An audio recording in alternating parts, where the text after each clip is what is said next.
Ano sabi ko? Happy birthday kay si Cornel. Talagang isang pangit. Happy birthday to you. Happy birthday to you. Happy birthday, happy birthday, happy birthday to you. Alam mo na magilik ng magilik. Para makatulog ako ng maaga at maayos yung paghihilik mo kasi. Kaya tuloy late na ako nagigising, kaya pinapagalitan mo tuloy ako pag late na ako nagigising. Nga sa may hilik-hilik. Happy birthday to you. Parang baliw ako ganun guys. Happy birthday, happy birthday, happy birthday, Natoy. Birthday Natoy. Love you. Happy birthday Natoy. Yun lang? Yun lang. Hindi. Ano, huwag ako masyadong stressin.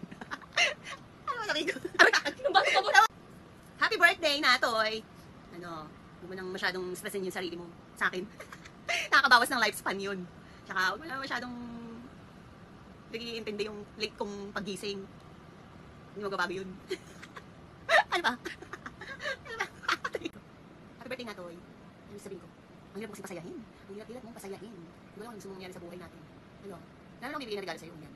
Katawang lupa ko na lang. Yan na lang yung bibigay ko sa'yo regalo. Ang hirap mo kasi regaluhan. Masyado kang masailan. Pag niregaluhan ka, ayaw mo naman. Pag niregaluhan ka, sabihin mo. Gusto ko yung ganito. Gusto ko yung body fit. Kala mo naman, macho yung katawang lupa mo. Ano ba gusto mo regalo? Ano ba gusto mo? Bibili kita dali. Kaso di ka sumasagot eh. Kasi lang, hirap talagang pasayahin. Hindi ka maka-appreciate. Kaya kahit minsan ma-appreciate mo naman ako. Eh, alam niyo ba yung pinalagay ko sa Tagaytay na, ano, sa bahay mo sa Tagaytay. Ano, tinatanggal niya. Hindi ko kasi maganda.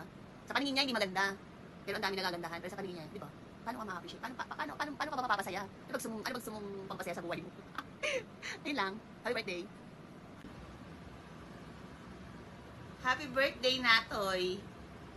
May pa-video greetings pa kasi. Araw-araw naman niya ako sinisermonan eh. Ano, lagi mong tatandaan na hindi ko babaguhin yung pagiging mukhang pera ko. Ano ka, sinuswerte? Mag-enjoy ka naman paminsan-minsan. Huwag puro trabaho. Mambabae ka din. Mambabae ka din. Trabaho ka ng trabaho, nakakalimutan mo tuloy mambabae. Ay, hindi mo pala nakakalimutan.